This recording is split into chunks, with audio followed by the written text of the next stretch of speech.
Morning, everyone. Thank you very much, George, for that introduction. I'm feeling the pressure now. I need to make sure this is a good session to get you all started for the day and hopefully really set you up for a great day of being informed, being inspired and knowing where to go to take your next step. I have been taking part in these conferences for a while now, as George said, and it's always great to be able to kind of open people's eyes to the range of roles in the NHS and the range of routes in, because there is so much more than you might be aware of.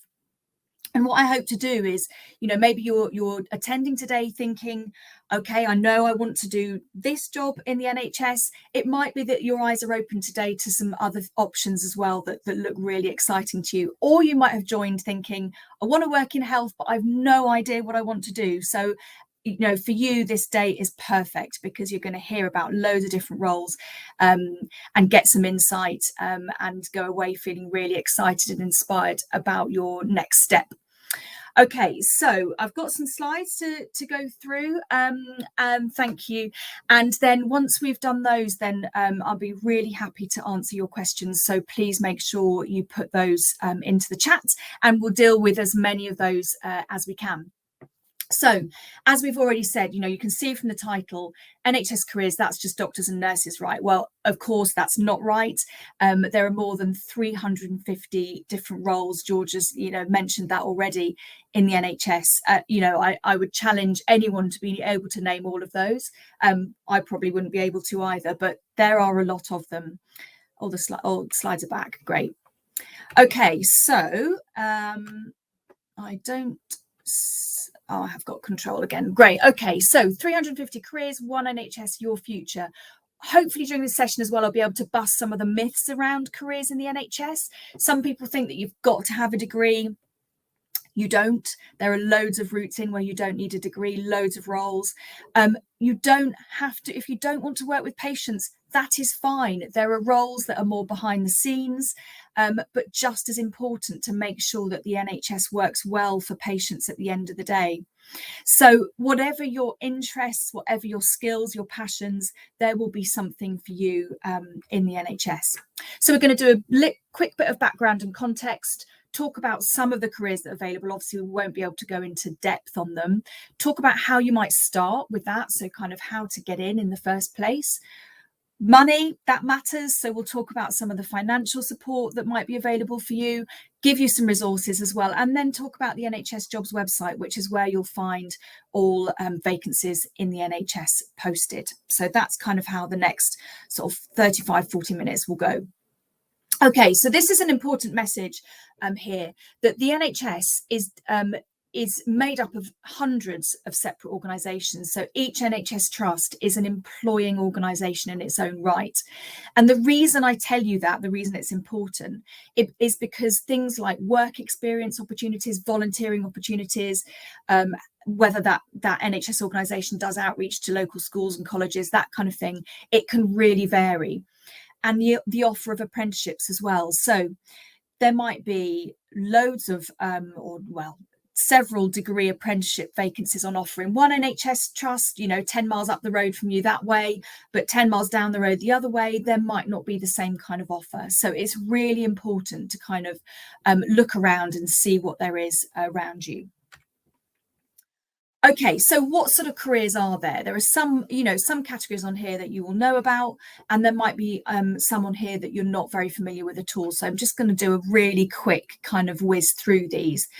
This is how we categorise the careers in the NHS at the moment. It's not perfect, no kind of categorisation is, but it's the best we've got at the minute. So allied health professionals, and George has mentioned these already as he's the lead for AHPs for this event. So this is a range of roles from radiographers, paramedics, operating department practitioners, podiatrists, prosthetists and orthotists, occupational therapists, and many, many others. Really exciting roles that sort of aim to enable patients to live as full a life as they can within perhaps constraints of of long-term illness or disability or after surgery. We've got the ambulance service team. So this isn't just the paramedics.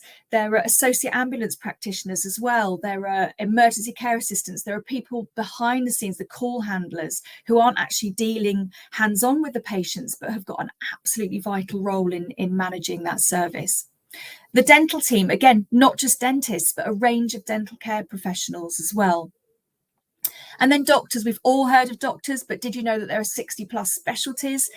So once you've done your initial training to be a doctor, you then move on into specializing. And there are so many, so many exciting specialties. And, it just depends on your interest as to which one of those you might want to pursue. Estates and facilities then, so some really exciting roles here, and particularly thinking about the whole net zero agenda and sustainability.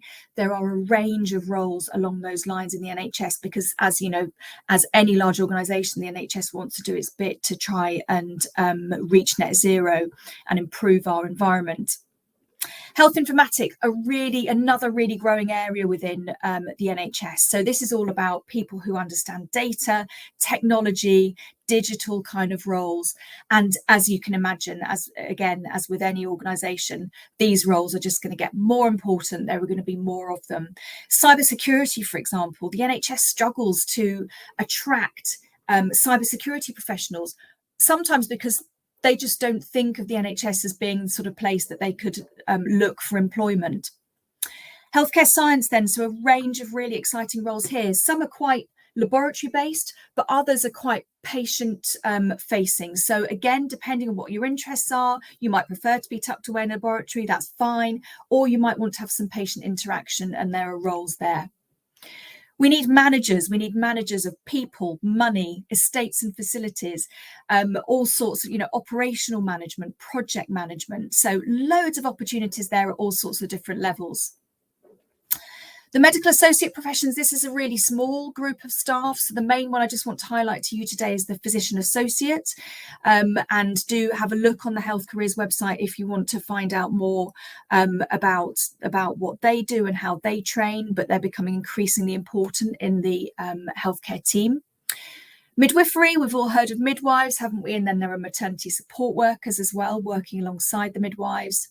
And nursing, so nursing with its four fields, so adult, children, learning disability and mental health nursing, with so many opportunities to progress your career, to specialise, to get into teaching and education, to get into management if that's what you want to do.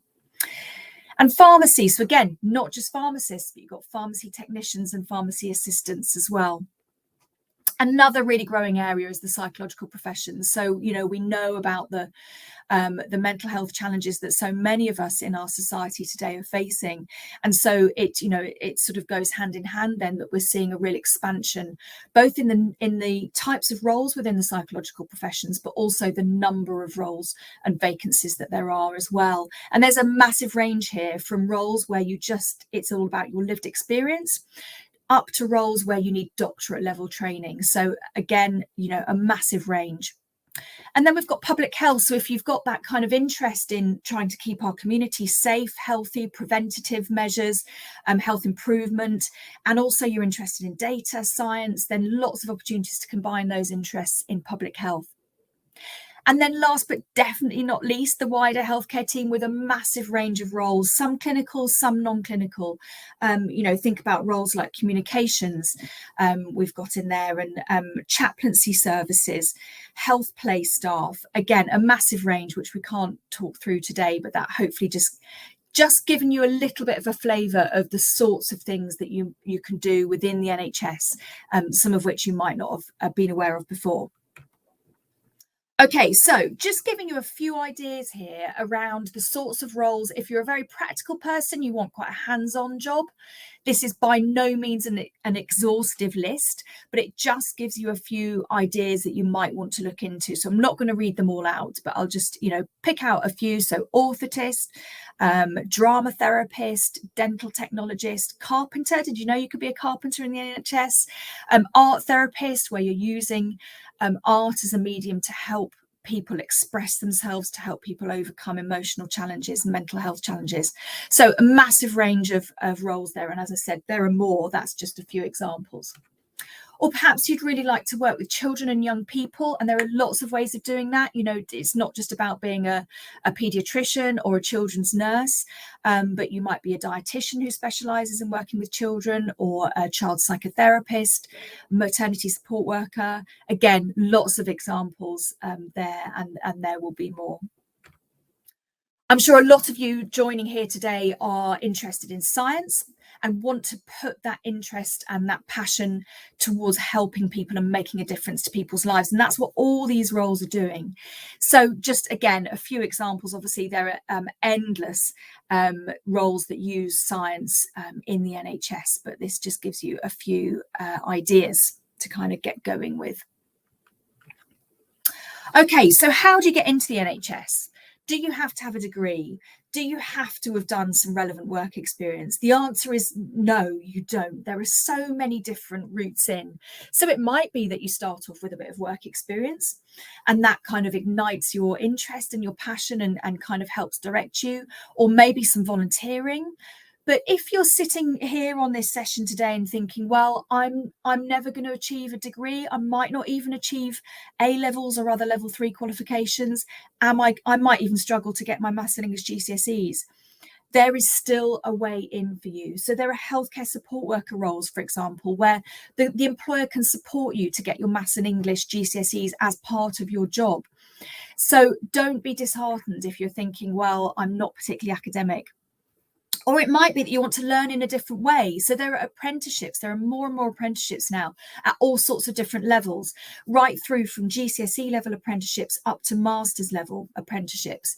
So you just learn in a different way. It's more hands-on. You kind of have more time learning in the workplace and less time in kind of classroom academic style learning. And that suits some people. Or you might be really into the idea of going to university and doing a degree, doing a master's, doing doctorate, and that's fine too. There are ways in. On the subject of apprenticeships, I just wanted to give you just a really small taste of some of the recent apprenticeship vacancies in the NHS. So I've tried to pick kind of a range of roles and a range of levels of apprenticeship, as well as a kind of a spread around the country. So you will find apprenticeship vacancies advertised on the NHS jobs website. That's jobs.nhs.uk. The link's on the screen there. You should also find them on the government Find an Apprenticeship website, but I sometimes notice not all of them make it to there, so definitely check the NHS jobs website. So just a small sample, as I said, nursing associate. That's a level 5 apprenticeship, so a foundation degree, and can be a great stepping stone on to becoming a registered nurse. Recruitment administrator, ICT service desk, podiatrist, so that's a degree level apprenticeship.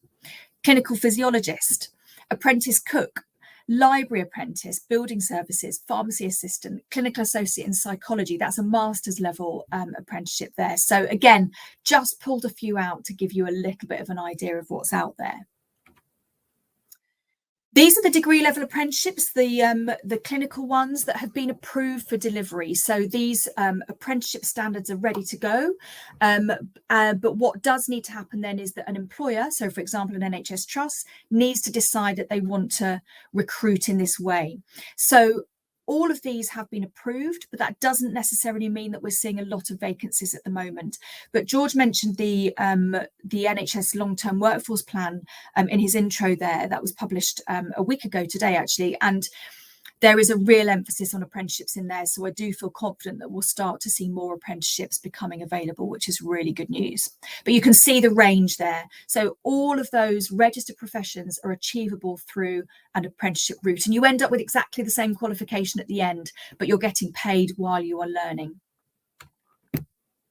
In terms of full-time undergraduate opportunities, so these are at university, and again, focusing on the clinical here, all of these courses are available at a range of universities. Some of them we've got loads and loads of courses for, some there are very few courses because they're small professions. So for example, prosthetics and orthotics, pretty small profession, it needs to grow, but at the minute there aren't a huge number of universities offering that course. There's something called the NHS Learning Support Fund. I'll talk a little bit more in a minute, but the courses that are in bold there, you would, if you're eligible, you would get the NHS Learning Support Fund. For medicine and dentistry, there is some financial support for the final year of the 5-year degree. I'm sure you'll be hearing more about some of those degrees as the day goes on. Okay, so the NHS Learning Support Fund, this was expanded 2 or 3 years ago now. So what it is, let's say you're going off to university to study nursing. If you are eligible for student finance through the government, so for your maintenance loan and your tuition fee loan, then you will be eligible for the NHS Learning Support Fund, and it gives you £5,000 a year that doesn't need to be repaid. So this isn't a loan, this is money to help towards your living costs, basically. Many of the allied health profession courses get it as well, and midwifery. There are other elements of the fund too, if you're eligible. So if you've got kids, there's £2,000 a year parental support. And if you're doing one of the harder to recruit to subjects, so that those are mental health nursing, learning disability nursing, radiography, podiatry, prosthetics and orthoptics, you get an extra £1,000 a year. And if you're having to travel distances to placements, then there are travel and accommodation costs and also an exceptional support fund. So there is some help there. You'll be really pleased to know. Also, if you've already got a degree and you are thinking of going on and doing another degree, so let's say you've got a degree in biology, but actually you've decided you want to become a physiotherapist, then most students are eligible for a second round of student finance. That's kind of an exception for healthcare courses. And the same goes for the NHS Learning Support Fund as well. So even if it's your second degree, if you're eligible for student finance, you'll be eligible for the NHS Learning Support Fund for those courses. Okay, just again, bringing it back to apprenticeships, I just wanted to give you a couple of examples of how you could progress your career using apprenticeships. So you'd be earning a salary the whole time through this career progression process. So potentially you could start as a healthcare science assistant at level 2, move then on to the healthcare science associate apprenticeship at level 4, and then onto the degree level healthcare science practitioner apprenticeship. And that enables you to work at practitioner level in the healthcare science kind of career structure. Or maybe you want to head down the allied health profession route. So I've got therapeutic radiographer as an example here. You could start off doing a healthcare support worker level 2 apprenticeship, and then potentially do an assistant practitioner apprenticeship at level 5, and that's foundation degree level, and then again on to the therapeutic radiographer degree apprenticeship. A couple of nursing examples here. So maybe you've got 5 GCSEs at 4 to 9. You could then potentially move on to the nursing associate apprenticeship at level 5, and then do a shortened degree apprenticeship to become a registered nurse. So that's kind of a top up, acknowledging what you've already done at level 5. If we're taking it right back to GCSEs in Maths and English, onto a level 2 healthcare support worker apprenticeship, onto a level 3 senior healthcare support worker apprenticeship, and then potentially onto a registered nurse degree apprenticeship at level 6. So loads of different ways of cutting it, lots of different options, and really exciting routes, as I say, that enable you to earn while you're learning, and have loads of hands-on experience while you're doing that. Okay, couple more then. There's something called an access to higher education course. So if you haven't got a level 3 qualification like A levels, this gives you that level 3 qualification that enables you to access, for example, a nursing degree or potentially a paramedic degree, radiographer degree. Check the university entry requirements, because universities can vary quite a lot in terms of what they're accepting. Or if you've already got a degree, as I mentioned, then there's potential for you to do an accelerated, shortened degree. So you would usually need to build up some experience as well, whether that's voluntary or paid, that normally doesn't matter. And then the university will look at what you've already done and potentially cut a year off your degree. Just going to briefly mention here as well the doctor apprenticeship, which some of you may have been aware of through the media, perhaps through the long-term plan as well. So there are plans to introduce an apprenticeship to becoming a doctor from autumn next year, so 2024. There's not a huge amount I can tell you about this because there's still more information that needs to come. But just to sort of manage expectations, I suppose that initially we don't expect there to be huge numbers of places available on the doctor apprenticeship program. But it is, if you look in the long-term plan, you'll see that there are plans to sort of expand that. And the other thing I just want to mention is that it is going to be a focus on what we call widening participation through that apprenticeship. So we know that there are young people out there who would make amazing doctors, who've got all the right values, who've got the academic ability, but maybe money is tricky. And so going to university, going to medical school is going to be a real challenge and possibly out of reach for that reason. And that's where the doctor apprenticeship comes in. And that will be the focus for it, is to enable people who are absolutely the right kind of people for the role to be able to undertake that training. So just wanted to mention that at this point. Okay, work experience. This can be tricky to get hold of in the NHS. It was tricky before the pandemic. It obviously became virtually impossible during the pandemic. It is opening up again now, but we know that we're never going to have enough work experience, really face-to-face work experience, to meet the demand. My first message is don't panic, okay? Because employers, universities, education providers are aware how tricky it can be to get face-to-face work experience. So think broadly. Doesn't have to be in a hospital. It doesn't have to be a week long. It doesn't have to be the most amazing face-to-face work experience. The important thing, get some experience, get it in a care home, get it through a charity, get it through some volunteering, but also think about your broader life. Think about your school or college life, your home life, your Saturday job, any volunteering or other work experience that you've done. What have you learned from that? How can you demonstrate that you understand people, that you understand a bit about the NHS, how it works, and that you understand the values from the NHS Constitution? I'm going to come back to that in a minute, but keep that in your mind. That's really important. What have you learned from whatever work experience you can get? Okay, so it's quality over quantity, and it's what you've done with that experience that really matters. Also look online, because there's an increasing amount of online work-related learning, work insight opportunities. So get onto Google, have a bit of a look, see what you can find, because we are seeing an expansion in the offer of online opportunities to try and help with the high demand for face-to-face. But do get in touch with your local NHS trust, because it might be that they've got work experience opportunities there. So don't kind of think, oh, there's no point trying. Have a go, but don't panic and think about these wider opportunities. Values-based recruitment. This is crucial, okay? Whether you're applying for a course, a job, an apprenticeship in the NHS, whether it's in finance, whether it's a hands-on patient caring role, these values are taken from the NHS Constitution, and you need to be able to evidence that you understand them and that you live them. So look closely at them, and if you're writing an application or if you're preparing for an interview, think about how you would evidence that you hold and live these values. So have some examples ready. So you might get asked about, okay, can you tell me about a time when you have shown dignity and respect? Or in this role that you're applying for, how would you demonstrate compassion? What would you expect someone doing this role to do in this given situation? You might be asked to watch a video and comment on it. So I come back to that point about, if you get some work experience, if you're there and you're observing the members of the team, have these values in the back of your mind and look out for where you're seeing those values being displayed.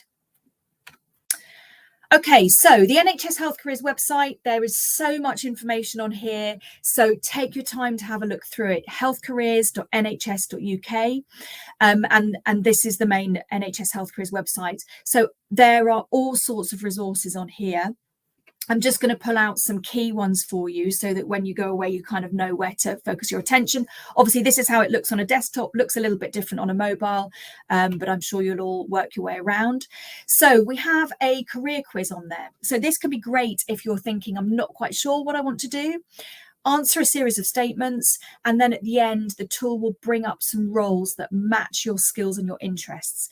And then you can click into those and it'll take you through to that role page for that particular role, where you can read more about what the entry requirements are, what training you'll need, what the sorts of tasks you'll be doing day to day, who you'll be working with, where the career can lead to you, all of that kind of thing. So do have a go at that careers quiz on the website. We've got a course finder tool. So what we do is we list the courses that lead to professional registration in one of the healthcare professions.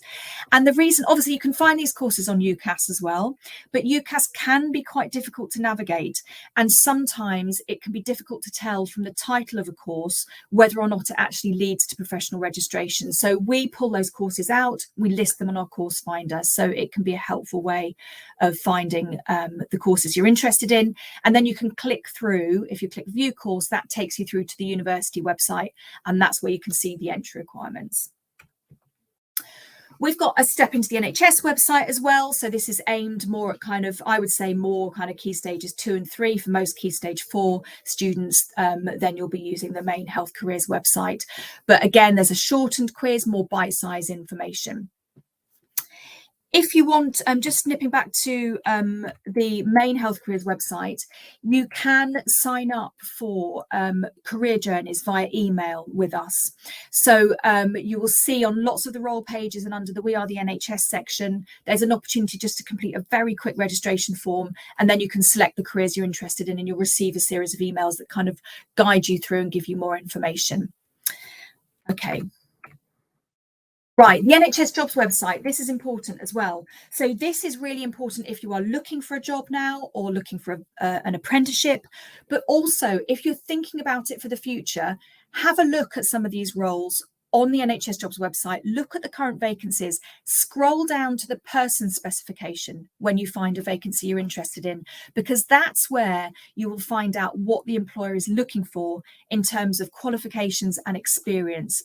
So it's a great way of just getting an idea of what employers are wanting. It also gives you an idea of how many of a particular vacancy are being advertised at any one time. So there might be a role that you're really, really interested in. I'm going to pick out art therapist as an example. So realistically, there are not huge numbers of art therapist jobs. There are some out there. And again, I hope this is an area that we see expanding. But at the moment, there aren't huge numbers of jobs. And I don't say that to be negative. I just say that so that we can be realistic and you can have an idea of what the competition is going to be like if that's the route you want to pick. So you can register on the NHS Jobs website. You can search in lots of different ways. You can put your postcode in, search for a particular radius around your postcode. And there are hints on the NHS Jobs website to help prepare you for doing an application and an interview as well. So lots of information on there. Do have a look. Okay, and then just some more resources, really. So as I've said, please ask questions today if you've got any. But we do also have an NHS Health Careers contact centre. So if you think of questions after today that you really wish you'd asked, you can email advice@healthcareers.nhs.uk, or you can call, or on the NHS Health Careers website, there's a contact us button. If you do that, you can complete a web form and ask your question that way. Do follow us on social media as well. We do lots of social media live events where we chat to existing healthcare professionals, healthcare students as well, people doing a variety of roles. So there are lots of opportunities to find out more after today. Okay, I've talked for long enough. I've talked quite fast. I've given you a lot of information. But what I hope I've done is opened your eyes to some of what's available and got you a bit excited about what might be further down the line for you and some of the different routes in. Okay, so we've got a question from Olivia. Thank you, Olivia. So what types of work experience or volunteering can you do? So really good question, Olivia. And as I said, it really varies what's available. So it might be that, and it depends what it is you want to do as well. And different NHS trusts have different arrangements for work experience and volunteering. So the type of volunteering you might be able to do, for example, might be helping out at meal times on a ward, or just chatting to patients on a ward. You know, it can be lonely, a bit lonely being in hospital. It can be a little bit frightening, and you can be someone there perhaps to just to have a chat with patients, or to potentially help hand meals out and that kind of thing. I've heard of people getting work experience or volunteering in the post room of the hospital, within finance. So lots of different areas. It really depends what's available in your local NHS organisation. Another thing I didn't mention actually is that GP practices have something called patient participation groups. And if you're a patient of that practice, you can join that patient participation group, and you might be able to get involved in a little project or something like that, which would look great on an application or a CV. So there are loads of different opportunities, or it might be volunteering that you organise yourself or through a charity. Maybe you help an elderly neighbour with shopping. Lots of different ways of doing it. So as well as that online work-related learning that I mentioned as well. So I hope you find something good, Olivia, that is easy to access. Okay, have we got any other questions? Asil, brilliant. Okay, so with the new medicine apprenticeship that's currently still unavailable, are you likely to be employed at the end at the same level as those who took the traditional route of university? Absolutely, Asil. So as I mentioned, with any degree level apprenticeship, you achieve exactly the same qualification by doing that degree level apprenticeship, if you successfully pass it, obviously, as if you'd gone to university and studied that full time. So yes, you will be in the same position as someone exiting medical school. So I hope that helps. Martin, do I have an opposite number in Wales? The answer is sort of. Wales do have a great online platform called Careersville, actually, so do have a look at that. But go on to, if you Google NHS Careers Wales, they do have a website. I can't remember the URL off the top of my head, but if you Google them, you'll find them. It's a slightly different setup there, but as I say, the Careersville platform is great, so do have a look at that, Martin. Ahmed, thank you. How does diversity and inclusion impact the healthcare workforce, and what initiatives or strategies are being implemented to foster a more diverse and inclusive environment? Wow, that's a big question, Ahmed, a really good one, really important one. I'm possibly not the best placed person to answer this, but what the NHS wants to try and do, and if you have a look at that NHS long-term plan, you'll see stuff about this in here.